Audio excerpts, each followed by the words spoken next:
Hola, ¿qué tal? Ayer leímos la construcción de la muralla china de Kafka y pues hoy voy a leer un ensayo de Walter Benjamin que se llama Sobre la construcción de la muralla china de Franz Kafka. Y pues eso, a ver, una conferencia radiofónica. Comenzaré con una pequeña narración extraída de la obra que lleva el título de esta conferencia y que pondrá de manifiesto dos cosas: la magnitud de ese escritor y la dificultad de articular sobre ella un testimonio coherente. Kafka simula contar una fábula china. La historia dice así: se cuenta que el emperador te ha mandado a ti, un pobre individuo, un lamentable súbdito, una diminuta sombra escondiéndose del sol imperial en la más lejana de las lejanías, a ti precisamente, un mensaje desde su lecho de muerte. Mandó que se arrodillase un mensajero junto a la cama y le susurró el mensaje al oído. Tanto le importaba que se lo hizo repetir luego a su oído. Con movimientos de cabeza fue corroborando la exactitud de lo dicho, y, ante todos los espectadores de su muerte, pues las paredes que impedían la vista de su alcoba habían sido derribadas y en las anchas escalinatas que serpenteaban hacia lo alto se hallaban reunidos todos los grandes del reino, ante todos ellos despachó el mensajero. Ese se puso enseguida en camino, un hombre fuerte, incansable, lanzado hacia adelante ahora, lanzado hacia adelante ahora un brazo, luego el otro, se va abriendo paso entre la multitud. Si encuentra resistencia, muestra sobre su pecho el signo del sol, avanza con facilidad que nadie, avanza con más facilidad que nadie. Pero la multitud es incalculable y los aposentos no tienen fin. Si saliese al campo libre, cómo volaría, y qué pronto oí. Si saliese al campo libre, cómo volaría, y qué pronto oirías en tu puerta la espléndida llamada de sus puños. En lugar de ello, se consume en un esfuerzo inútil. Todavía se está abriendo paso por las más recónditas estancias del palacio. Nunca llegará más allá, y si lo consiguiera, nada se ganaría con ello. Tendría que seguir abriéndose paso por las escaleras, y, aunque lo consiguiera, tampoco se habría ganado nada. Tendría entonces que habérselas con los Tendría entonces que habérselas con los patios y, tras los patios, el segundo palacio, el segundo palacio circundante, y otra vez escaleras y patios, y otra vez un palacio, y así a lo largo de milenios, y si por fin se precipitara al exterior por el portón más externo, cosa que nunca, nunca sucederá, se encontraría en primer lugar con la capital del imperio, sede de la corte, centro del mundo, repleta hasta los topes de sus propios desechos. Nadie puede atravesar eso, y menos aún con el mensaje de un muerto, pero tú te sientas junto a, pero tú te sientas junto a tu ventana y sueñas con él cuando cae la tarde. Nota pie de página 2. Véase un mensaje imperial de Kafka. Cae la tarde. Ok. No voy a interpretar esta historia, no hace falta ninguna indicación por mi parte para darse cuenta de que el aludido es, sobre todo, el propio Kafka. Pero, ¿quién era Kafka? Él mismo hizo todo lo posible por ocultar el camino que lleva a una respuesta a esta pregunta.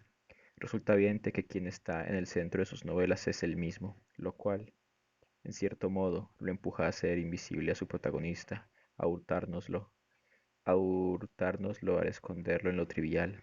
Así, por ejemplo, esa letra K con que se designa a la figura principal de su novela El Castillo no dice más de lo que puede encontrarse cosido en un pañuelo o en la badana de un sombrero, con lo cual nada se puede saber del desconocido propietario. En todo caso, de ese Kafka podríamos imaginar una leyenda, la de alguien que se pasó toda la vida preguntándose cuál era su aspecto, sin saber que existía una cosa llamada espejo. Pero, volviendo a la historia del comienzo, sí que me gustaría indicarles cómo no debe interpretarse a Kafka, ya que, por desgracia, es esta la única manera de enlazar con lo que hasta ahora se ha dicho sobre él. Es cierto que no está tan traído por los pelos el esquema, es cierto que no está tan traído por los pelos el esquema filosófico religioso que se ha supuesto en los libros de Kafka. También es muy posible que el trato íntimo con el escritor, con el que mantuvo Max Brod, el meritorio editor de sus escritos, haya despertado confirmado semejantes pensamientos.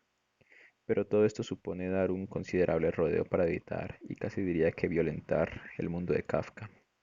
Sin duda, es incuestionable que este ha querido representar en su novela el castillo, el poder y la esfera superior de la gracia, mientras que, en El proceso, representó el mundo inferior de los tribunales y juicios, y en su última gran obra, América, la vida terrena. Todo ello entendido en el sentido teológico. Nota pie, página 3. Envíase la nota 18 a Franz Kafka en el 10º aniversario de su muerte para el orden que Benjamin atribuye a las tres novelas de Kafka. Benjamin resume aquí las ideas del libro de Willy Haas, Gestalten der Zeit, figuras de la época. Ok, fin de la nota pie, página 3. Su última gran obra, América, la vida terrena. Todo ello entendido en sentido teológico. Solo que este método da resultados mucho menores que el de una interpretación del escritor. Solo que este método da resultados mucho menores que el de una interpretación del escritor, desde luego mucho más difícil, planteada desde el centro de su mundo de imágenes. Por ejemplo, el proceso contra Joseph K. Se tramita en pleno día hábil, en patios traseros, en salas de espera, siempre en lugares inusuales en los que el acusado se extravía con frecuencia. Y así llega un día en que se encuentra citado en una guardilla. Los bancos del público están llenos de gente que siguen apretujadas la sesión. Han acudido mentalizadas para que sea una sesión larga, pero no es fácil aguantar allá arriba. El techo, que en Kafka casi siempre es demasiado bajo, les oprime y pesa. Por eso han llevado cojines para apoyar en ellos la cabeza. Y esta, fíjense, es la imagen exacta de esos capiteles adornados. Y esta, fíjense, es la imagen exacta de esos capiteles adornados con las figuras más grotescas que vemos en las columnas de tantas iglesias medievales. Ni qué decir tiene que Kafka no pretendió imitarlas. Ni qué decir tiene que Kafka no pretendió imitarlas. Pero si pensamos en su obra como si fuese una especie de espejo, entonces aparecerá ese capitel perteneciente al pasado como el objeto propiamente inconsciente de esa descripción, y el intérprete deberá fijar su atención en su reflejo, pero en sentido contrario, e imaginarlo tan lejano como había tenido que remontarse hacia atrás en el tiempo para encontrar el objeto reflejado. En otras palabras, deberá fijarse en el futuro. La obra de Kafka es profética. Las singularidades sumamente precisas que llenan la vida de la cual se ocupa no son, para el lector, sino pequeños signos, indicaciones y síntomas de desplazamientos que el escritor registra en las más diversas circunstancias y sin que él mismo, por cierto, pueda ensamblarlos en las nuevas situaciones. Por eso no le queda otro remedio que responder con un asombro no exento de espanto a esas dislocaciones o deformaciones casi incomprensibles de la existencia que delatan el establecimiento de nuevas leyes. Kafka está tan obsesionado con ello que no es imaginable ni una sola de sus descripciones que no implique una deformación, si bien por descripción deberíamos entender aquí investigación. En otras palabras, todo lo que describe enuncia otra cosa. La fijación de Kafka en este único objeto, a saber, la deformación de la existencia, puede antojársele al lector un caso de evidente obstinación, pero, en el fondo, esa impresión, al igual que la seriedad desconsolada y la desesperación en su mirada, es únicamente el signo de que Kafka ha roto con la prosa puramente poética. Tal vez su prosa no pueda demostrar ya nada. En cualquier caso, está hecha de tal modo que puede a cada momento insertarse en contextos demostrativos.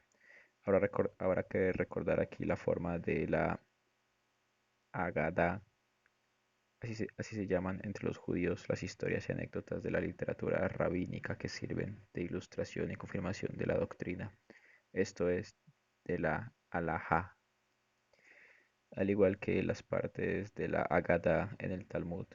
Esos libros son narraciones, una Ágada que se demora y obstina en las descripciones más minuciosas, y ello con la esperanza y el miedo de que la fórmula, es decir, la instrucción de de la alhaja, la doctrina, pueda en algún momento cruzársele en su camino. En efecto, la demora es el auténtico sentido de ese detallismo tan curioso, a veces tan sorprendente, del que Max Brod ha dicho que consiste en la natural perfección de Kafka y en su búsqueda del camino recto. Brod opina que, para todas las cosas serias de la vida, sirve aquello que una muchacha de la novela El Castillo afirma de las enigmáticas cartas de los funcionarios, a saber que las reflexiones a las que dan pie son infinitas. Pero lo que Kafka busca en esa infinitud,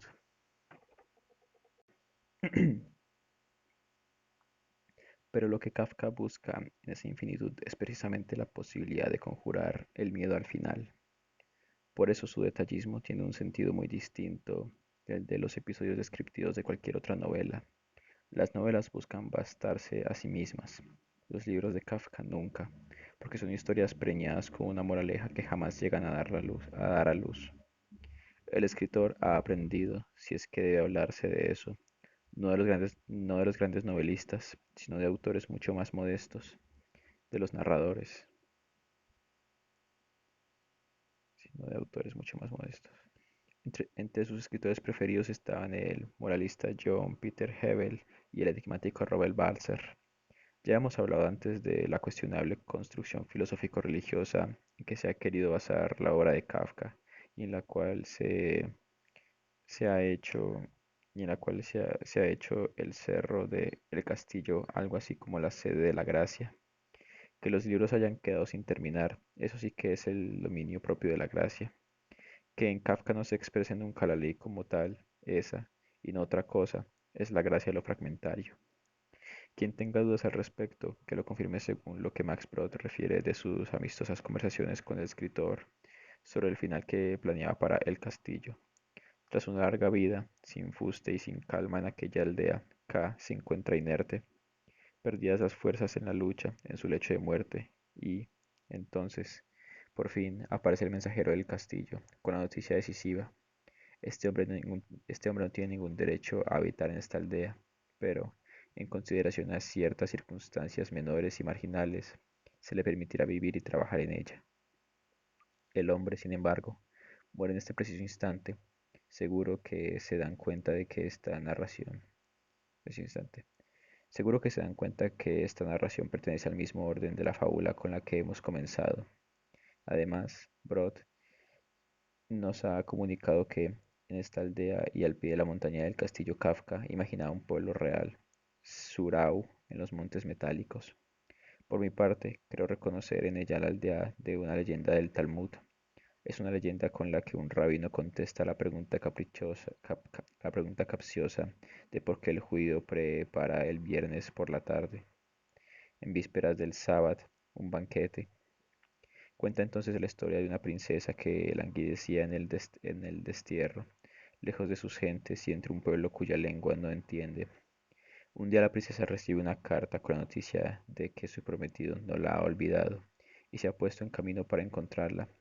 El prometido, dice el rabino, es el Mesías, la princesa, el alma, y la aldea en la que está desterrada el cuerpo. Y, como no puede dar a aquellos que no conocen su lengua ninguna señal de su alegría, adereza al alma un banquete para el cuerpo. Si desplazamos un poco los acentos en esta historia talmúdica, ya estamos en pleno mundo kafkiano.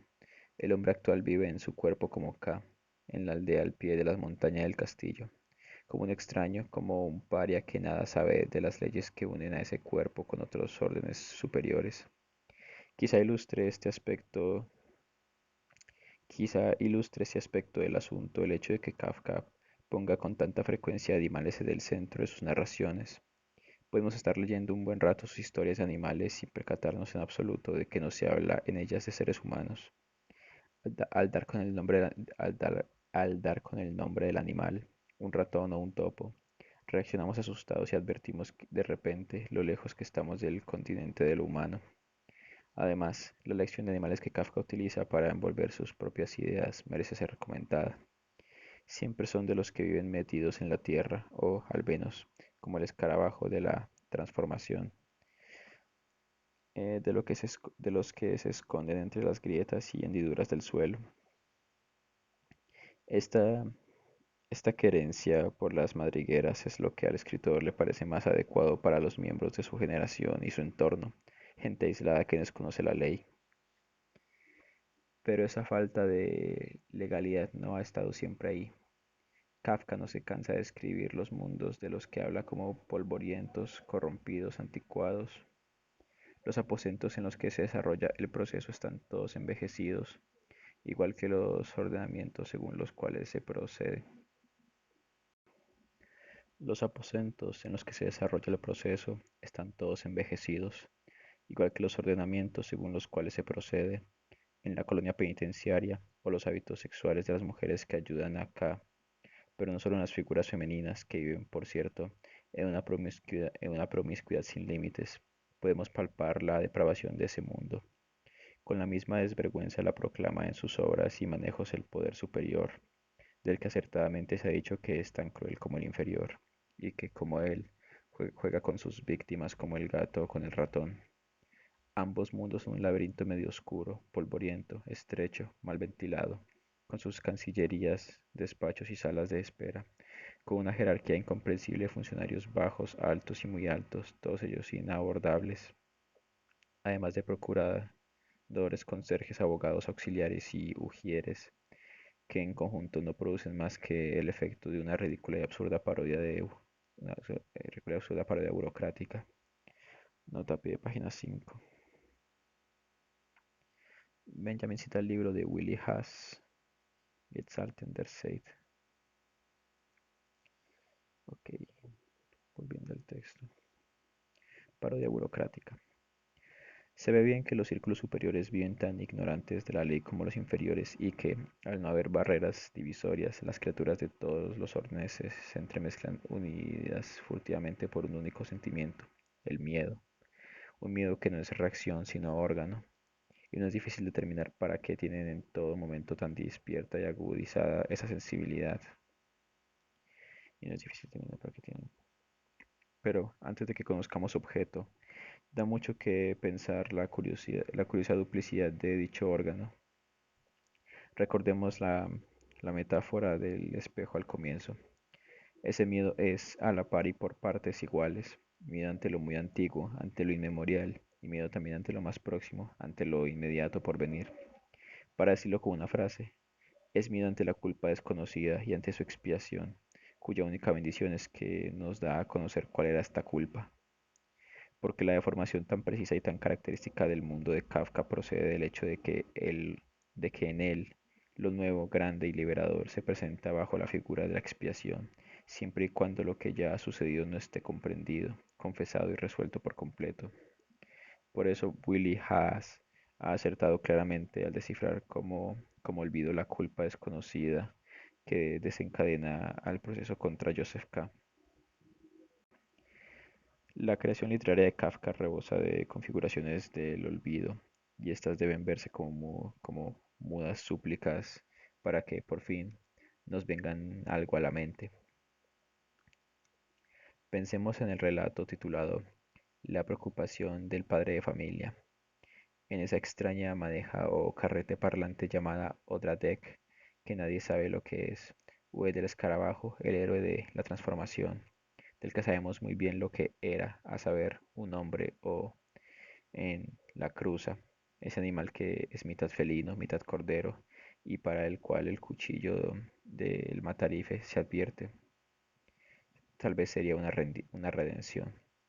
Ese animal que es mitad felino, mitad cordero, y para el cual el cuchillo del matarife se advierte, tal vez sería una redención. Si voy a mi jardincito, porque debo mis flores regar, hay allí un jorobadito que empieza a estornudar. Así dice una profunda y sabia canción popular. Nota a pie de página 6. Véase El hombre silencio jorobado, la nota 44 de Franz Kafka en el 10º aniversario de su muerte. Así dice una profunda y sabia canción popular. También el hombrecillo jorobado es algo que olvidamos y que una vez conocimos, que parecía haberse apaciguado y que ahora vuelve a cortarnos el camino hacia el futuro. Es enormemente significativo que Kafka no haya creado la figura del hombre más religioso, del hombre bueno, pero que sí haya sabido identificar. ¿Y en quién? En más nadie que en Sancho Panza, que se libró de sus tratos promiscuos con el demonio al lograr darle otro objeto para sus tropelías distinto de él mismo, así como llevaba una vida tranquila en la que no necesitaba olvidar nada. Sancho Panza, quien por cierto nunca se jactó de ello, dice la breve y magnífica interpretación de Kafka, logró con el paso de los años, aprovechando las tardes y las noches, apartar de sí a su demonio, al que más tarde dio el nombre de Don Quijote, por el método de proporcionarle una gran cantidad de libros de caballerías y novelas de bandoleros, hasta el punto de que aquel desatado dio en llevar a cabo los actos más demenciales, aunque sin causar perjuicio a nadie, debido precisamente a a la ausencia de su objeto predeterminado, que debería haber sido el propio ah, debido precisamente a la ausencia de su objeto predeterminado, que debería haber sido el propio Sancho Panza. A pesar de que era un hombre libre, Sancho Panza decidió, quizá a causa de cierto sentido de la responsabilidad, seguir tranquilamente a Don Quijote en sus correrías y disfrutó así hasta el fin de su vida de un provechoso entretenimiento. Si las novelas del escritor nos, si las novelas del escritor son los campos bien cuidados que deja tras sí el nuevo volumen de historias del que hemos tomado esta interpretación, es la bolsa del sembrador llena de semillas, con su fuerza natural intacta. De ella sabemos que, al cabo de milenios, al sacarlas de las tumbas a la luz del día, seguirán dando su fruto. Fin del ensayo. Pues, ojalá haber entendido un poquito más. Bye.